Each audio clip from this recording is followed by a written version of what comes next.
Welcome back to Strategic Transformations with Nikki, the podcast where we explore strategies for personal growth, empowerment, and transformation. I'm your host, Nikki Cates Miller, and I'm excited to have you join me today for week 2 of our July series. This episode is about the refresh, reset, and refocus.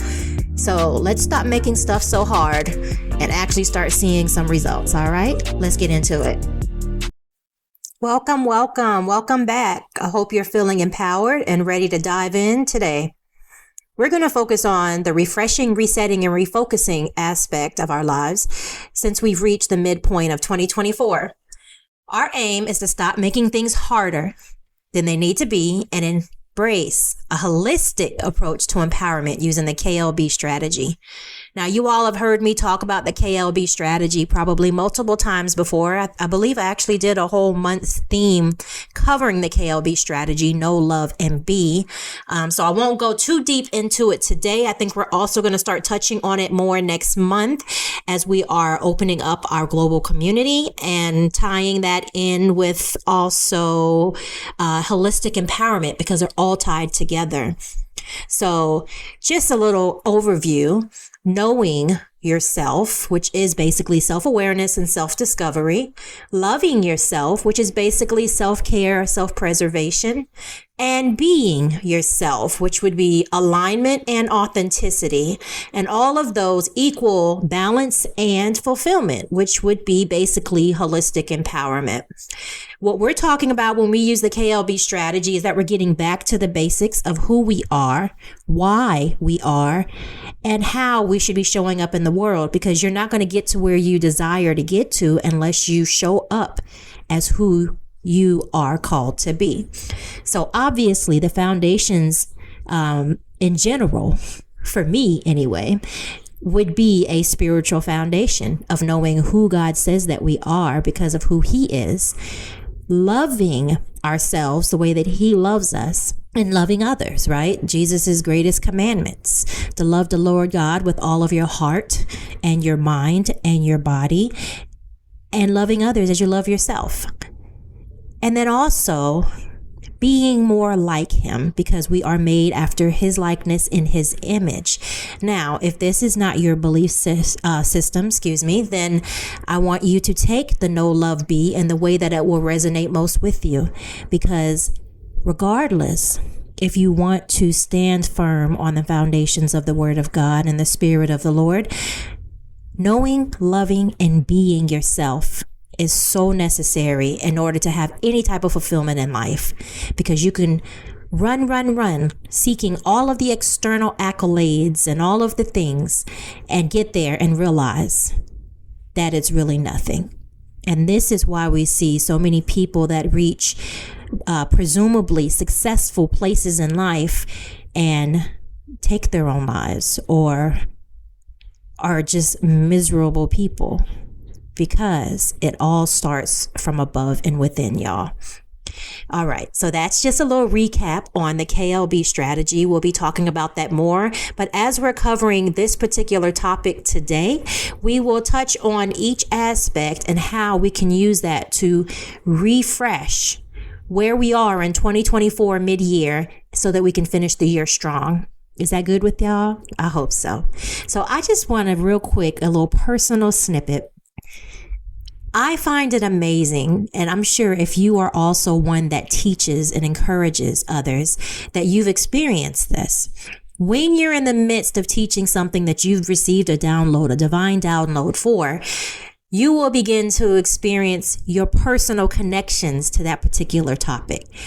For me, if you follow me on any of my social media platforms, you've seen this reel probably, that I literally was just struggling with even sticking in with this whole process, y'all. Like ready to throw in the white flag, like just done.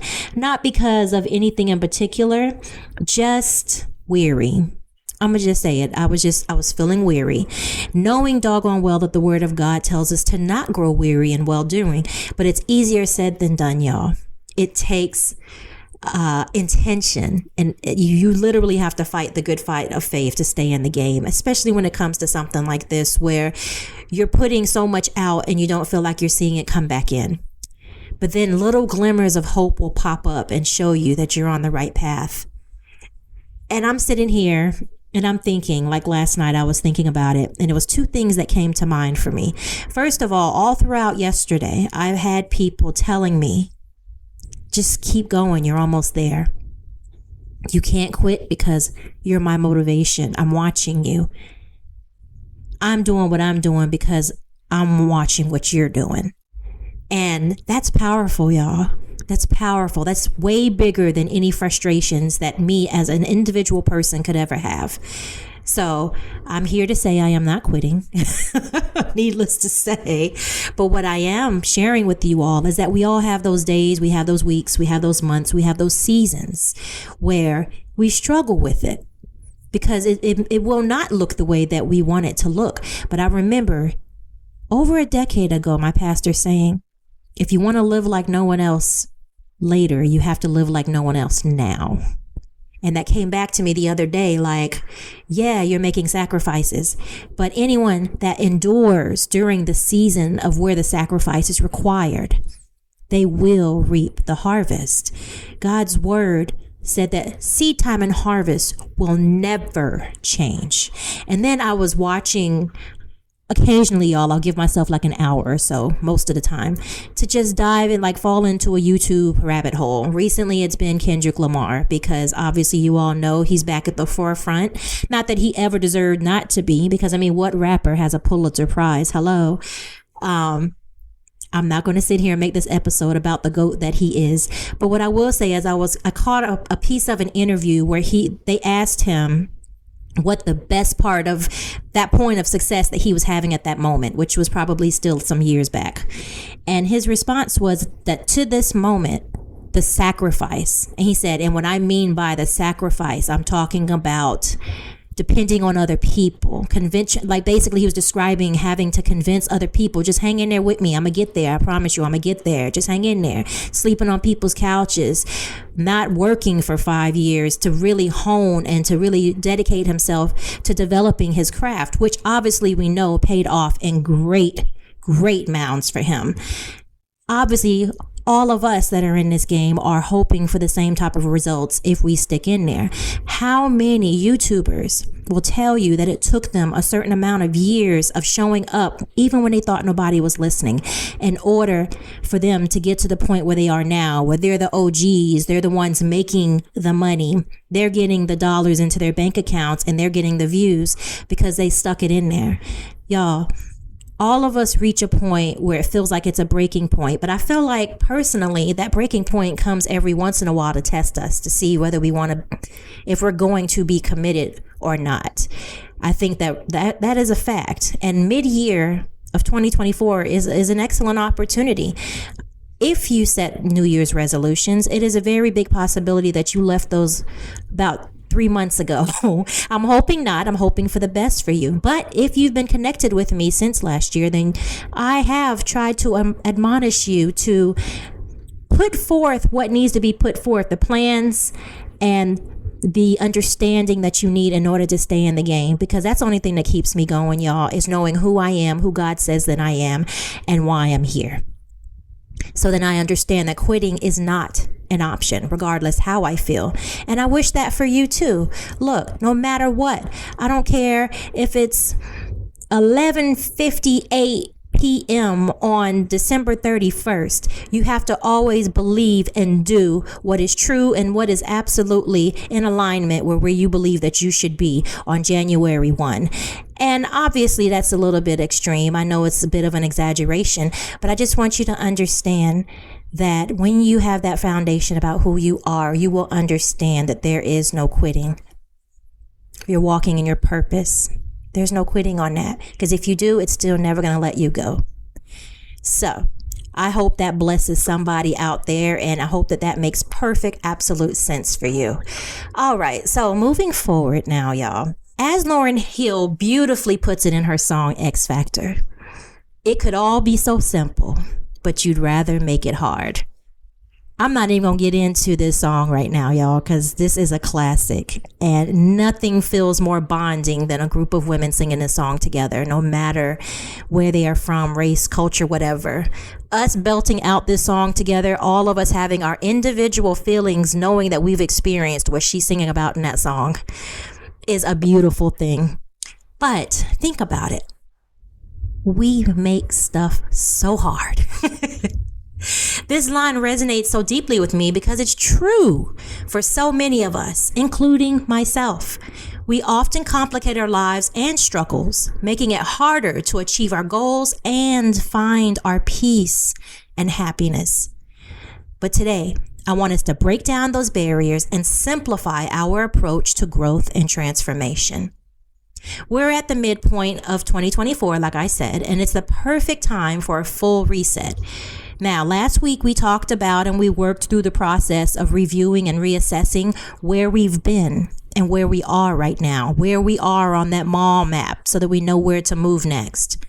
When I say now that we're talking about a full reset, I mean a holistic approach to your empowerment, addressing your spirit, your mind, your heart, your body, and your life. It's about reassessing and refreshing every aspect of who we are and how we live. Our lives are less fulfilling when we compartmentalize and ignore certain areas over others. I talk about this a lot, and I say spot reduce because I know this used to be me years ago. I wanted a body like everyone else, right? All the women on TV and on the videos. I wanted the booty. I wanted this. I wanted that. And it took me a long time to accept the fact that, one, genetics are genetics, y'all. There is nothing you can do about that. You could try to inject something, but listen, spot reducing does not change who you are, and it doesn't change how you show up in the world. All right? So compartmentalizing doesn't really work, y'all, because somehow, some way, it's going to find its way. It's like saying, the greatest example is, okay, this is my personal life and it does not affect my professional life. Wrong. Somehow, some way, that is infiltrating or seeping into your professional life, and vice versa. You can say, I keep work at work and it doesn't affect my personal. Wrong. In some way, that professional life, if it is all jacked up in a hot mess, it's going to affect your personal. Or if it's fantastic and amazing, it will positively affect your personal life. All right. So let's start thinking about this now, that what you ignore does not go away.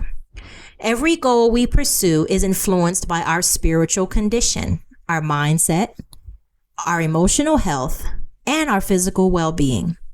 Ignoring even one of these areas creates a barrier to becoming our best selves and living our best lives. Now, I understand that embracing a holistic approach can feel overwhelming. It feels like you're trying to tackle everything all at once, but that's not what we're talking about here. All right? Remember the quote, that a journey of 1,000,000 miles begins with one step. One foot in front of the other, y'all. It just takes a little bit, just a little. Today, we're going to discuss how to be practical about it, how to refresh, reset, and refocus our lives using the Know, Love, Be strategy. Now, the first step in our strategy is knowing ourselves. This is the self-awareness aspect. Are you paying attention to the condition of your heart? Are you paying attention to how you're feeling, what you're thinking? Are you practicing mindfulness? Are you living in the past, or are you too far into the present? What's going on with you? Are you easily annoyed? Like, are you responding out of traumatic responses? Like, what's going on in there? Are you paying attention to what's going on in there? This means taking a deep and honest look at who you are, your strengths, your weaknesses, and your true desires. Something else that I learned this year, or that was reiterated to me, is that not only do you need to know what your strengths are and your weaknesses, but that you need to begin to position yourself to operate more in your strengths than your weaknesses. Because when you don't, you're always exhausted. Even if not physically, at least mentally, because you're draining your energy trying to operate out of your weaknesses, when if you would just operate in your strengths, you would feel empowered and energized. And I've had to make some adjustments myself for the same thing. Instead of trying to do what everyone else is doing, how they're doing it, I have to figure out what my strengths are.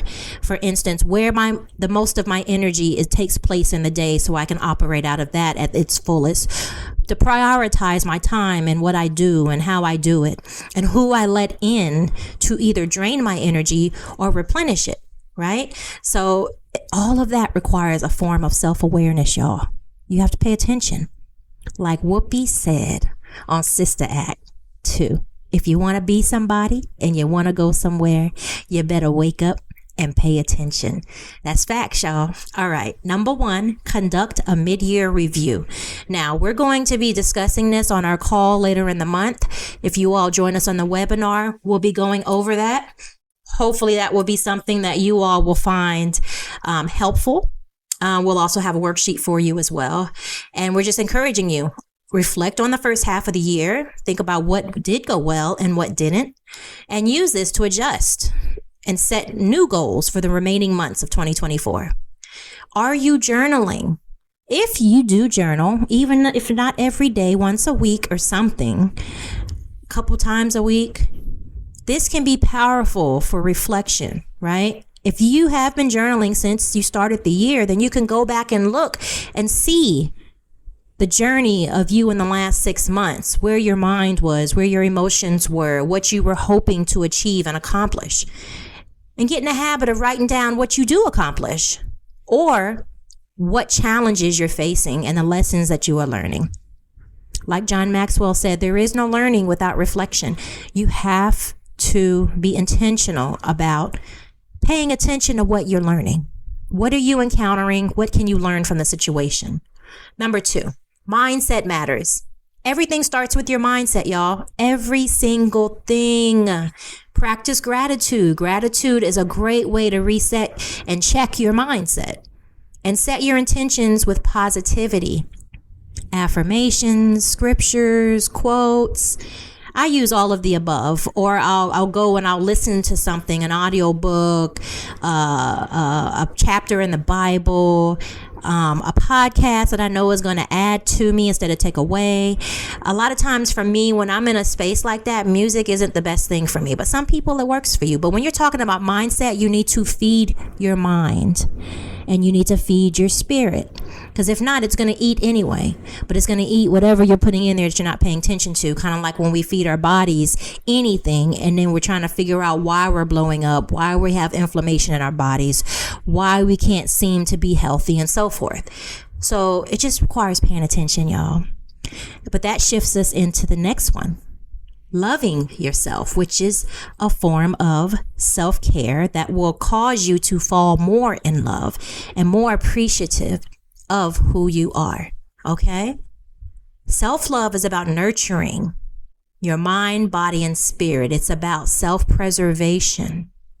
It's about giving yourself the care and attention that you need to thrive. And that is from every aspect, y'all. Prayer, spirituality, your spiritual relationship with the Lord, that is part of your self-preservation. Taking care of yourself physically is part of your self-preservation.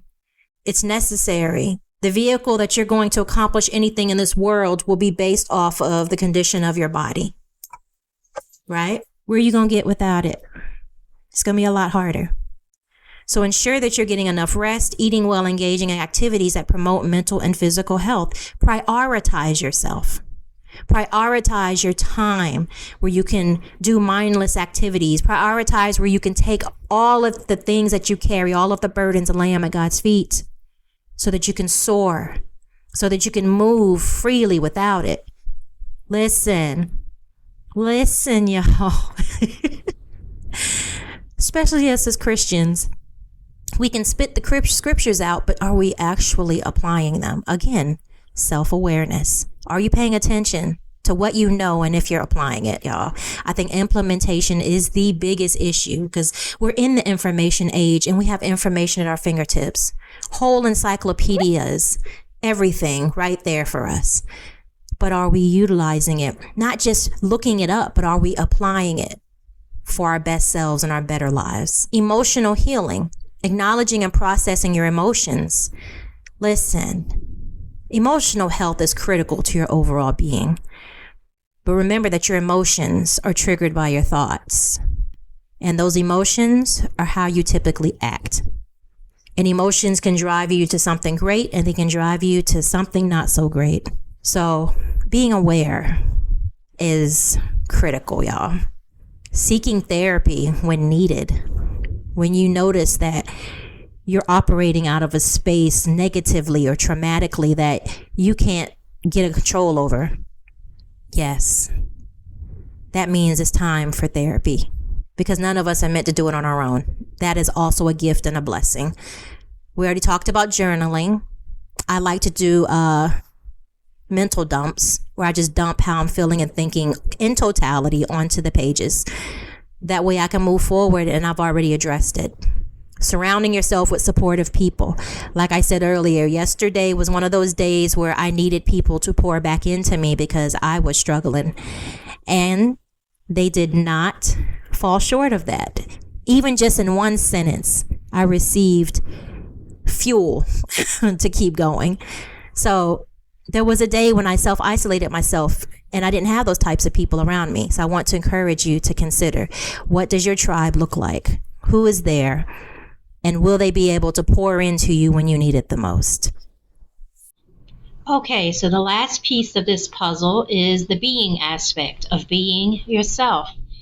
Authenticity is the key to living a fulfilling life. If you have any experience of either pretending to be someone that you are not, or allowing others to put you into shoes that that you should not be wearing. And you know what I mean. I'm not saying it straight out, but basically I'll give you what I know from my own life. Being a chameleon, changing who I am based on who I'm around.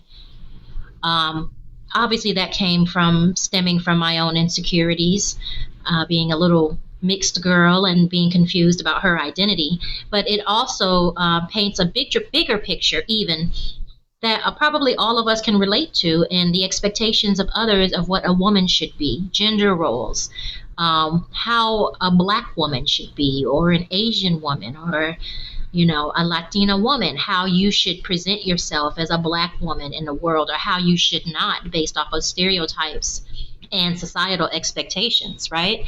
So are we showing up authentic, or are we showing up in the way that people expect us to? That's the real question here. There is nothing fulfilling about showing up the way that people expect you to. And I know I'm not the only one that knows that to be true. Embracing who you are and letting your true self shine through in everything you do is what brings you fulfillment. When you know that you're living every single day based off of what matters to you the most, which would be your core values, your calling, your purpose, your belief systems. Some of us work jobs that are completely against our belief systems. You know what I'm saying? You have to pay attention in order to know if these things are actually happening. Are you in places where you don't really agree with the people and the lifestyles or the environment that you're in? You have to recognize these things in order to be able to be more authentic and begin to walk away, cut them off, set boundaries, whatever you need to do to begin to establish yourself as a more authentic person living by your true self. I promise you, your soul, your body, your mind, all of you will be so much happier because of it. So how do you do this? Focus on purpose, y'all. Purposeful living. Defining what success means to you. Success is a subjective thing, just like happiness. All of us do not think that the same thing makes us happy, right? What makes me happy may not make you happy. I would be more than happy for my birthday to just have a weekend at a beautiful resort where I can just be by myself, me and the Lord, enjoying the beauty of where I am and what I'm experiencing. Someone else may find that mortifying. That would not make them happy. That would make them sad. They would rather be with their girlfriends or their guy friends or their significant other or their children or their family. Everyone is different, and none of us are wrong. It's based off who we are at our core, how we're made, how God created us, how our lives have morphed us, and how God has ingrained in us the character and the desires of our hearts. What does success mean to you? Success to you is not success to me. To me, success is being able to make choices. Obviously, in the United States of America and many other countries, being able to make choices relates to also having money, financial freedom. Having money allows time freedom. It gives you choices in your education, your healthcare, where you live, the community that you live in, so forth, right? But is that success to you? What is success to you? Is it your house? Is it your car? Is it... And we can say that some of that is shallow. I would agree, because to me, success should be much, much deeper and much, much grander on a legacy scale. But each of us are different, y'all. So you have to define what it means to you. Set realistic goals that align with your values and your purpose. Remember, the knowing part. If you don't know those things, then you can't align with them. So take the actionable steps every day towards your goals by knowing what they are and how they align with who you are, no matter how small they may seem. And be flexible, y'all. Give yourself grace. I'm saying it this way because I'm talking to myself. We can be our greatest critics, y'all. You know this. So hard on ourselves. I remember the day I finally sat down as an exercise for my therapist and wrote a letter to myself. And from the time I was 16 years old, pregnant with my first child, to that moment, I had never actually addressed the level of harshness that I had given myself to. So mean, so unforgivable, so inconsiderate and insensitive to myself, y'all. Meanwhile, trying to be the opposite for everyone else. But life is unpredictable. It's always going to be changing. The only constant is change. Everyone and everything around us is changing. So we have to be flexible. We have to give ourselves grace. We're going to make mistakes. We're going to get off course sometimes. We're going to say the wrong thing, do the wrong thing, allow the wrong person in, let the wrong person go. Obviously, with God's grace, His wisdom, His mercy, His grace, His insight, going to Him helps to eliminate some of that drama that we can have in our lives from that unpredictability and those changes. But just be open to it, y'all. Be open to adjusting your plans and strategies as needed. Become a pivot queen like your girl. I'm not talking about just going to and fro with the wind, okay? I'm talking about with intention and purpose, just knowing that when it's time to shift, it's time to shift. Flexibility will help you navigate changes without losing sight of your goals and who you are, and staying in alignment with who God says that you are and the values that matter most to you. So remember that all of life is a journey that we walk every single day. That journey of 1,000,000 miles, taking that first step, we already took that first step. But sometimes it feels like we're taking another first step because we're beginning to walk where the road has branched and we're going a different road. We're traveling a different road. And sometimes it feels like we're being pulled, pushed, or dragged down a different road. But if you started 2024 with a desire for something different, no matter how big or small, sis, there is something you could and should be doing daily to get closer to that desire. I want to shout out my daughter, one of my girls. You know, I have 4, and I'm amazed at watching her journey from the days of her sitting in a corner crying her eyes out about how hard it is for her to lose weight, to her having an amazing body. And then even when people tell her she's gotten to the point that she wanted to get to, her saying, no, this is not where I want to be. I want more. And then putting in the work for it, y'all. That's what I'm talking about right there. Tapping into who we are regardless what other people think. Okay? That's how we stand strong. So I encourage that for y'all as well. What do you need to do daily to get to where you want to get to? One foot in front of the other. One decision behind the other.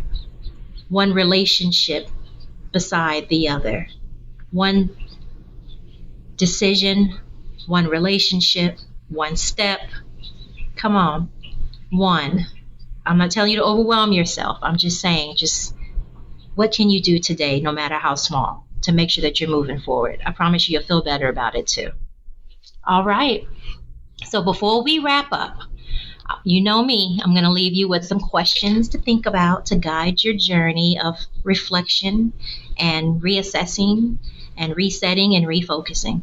All right, here we go. What is one area of your life that you feel needs the most attention right now? Now, that's the beauty of life, ebbs and flows. Sometimes you have to prioritize your family over your work. Sometimes your work or your business needs to be prioritized. That's why I'm a firm believer. I'm a part of the camp that work-life balance is a myth. Some people call it work-life integration. You know me, I like to get fancy with it. I like to throw that holistic in there, holistic harmony. You want to find a way to make all things work together for your good. All right. Obviously, you need wisdom for that, and you need a strategy, and you need commitment to maintain it, and understanding that sometimes some things are important and sometimes things are not, and sometimes some things are more important than that most important thing. So being open to that. Okay. So as you're considering that reality, what is one area that you need the most attention in right now? Is it your physical health? Is it your relationships? Is it your professional life? Do you need to make some decisions there in order to increase your finances? All of us are affected by whether we acknowledge our spiritual aspects of our lives or not. All of us. Spirituality affects every aspect of our lives. Our relationship with the Lord affects every aspect of our lives. Remember, I told y'all before, it all blends and interconnects and overlaps each other. All of it. How's your mental? How's your emotional health? Just take a time to just stop and be aware and think about it. How can you integrate a more holistic self-care practice into your daily routine? When we say holistic, we're talking about the whole picture here, every aspect of your being, spiritual, mental, emotional, physical, social. How? Who is your support network? Can you lean on for encouragement and advice? For me yesterday, some of the people were everyday expected people that would pop up and encourage me. And some of those people that popped up yesterday are not. And I was pleasantly surprised to see who those people were, to be honest with you. But the point is that you have to cultivate these relationships. You have to reach out. You have to encourage people, let them know that you're open to relationship. And then both of you have to pursue it. And if you do, you have someone else to lean on for encouragement and advice. What small step can you take today to move closer to your goals? Remember, y'all, we said one foot in front of the other. What's that saying? How do you eat an elephant? One bite at a time? What's the one bite to keep moving towards where you want to be by the end of this year? How can you reframe a recent setback to see it as an opportunity for growth? Fail forward. John Maxwell. Listen, don't be so afraid of making mistakes that you don't do anything. How about you reframe how you're looking at it? Listen, I'm talking to myself too, I promise you. Oh. All of these questions are going to be in my journaling this week. So I want you all to remember from this episode that the journey to holistic empowerment is ongoing and multifaceted, just like everything else in this world. By taking a comprehensive approach that addresses our minds, bodies, and emotions, I forgot spirit, you set yourself up for lasting transformation. As we continue this month of refresh and refocus, remember that every small step you take brings you closer to your goals. You can get there, sis. Okay? Just get back up. So I'm asking you to join me next week as we dive deeper into practical strategies for renewing and rejuvenating. And I want you to consider signing up, if you have not already, for our webinars. We bring all of this together with special guests at the end of the month on the 25th, I believe, of July. We will be talking about this and taking your questions and responses as well. So join us for that. You can get that information on my website at nikkicates.com or on social media at I am Nikki Cates. Until then, I want you to stay empowered, stay encouraged, and remember to choose happiness every single day. It's a choice. Know love and be transformed, y'all. And I'll talk to you soon. Bye-bye. Thank you for joining me on this episode of Strategic Transformations with Nikki. I hope you found today's discussion both insightful and inspiring. Remember, transformation isn't just a destination, it's a journey, and every step you take brings you closer to the empowered life you envision. If you enjoyed today's episode, please subscribe, leave a review, and share it with other amazing women in your network. For more resources, strategies, and to stay connected with me, follow me on social media at I am Nikki Cates, and visit my website at www.nikkicates.com. Don't forget to join our community of like-minded women who are dedicated to strategizing, transforming, and empowering each other every day. Until next time, keep strategizing, keep transforming, and keep empowering yourself and those around you. You have the power to create incredible change in your life and work. I'm Nikki signing off. Stay inspired, and I'll see you in the next episode. Bye-bye.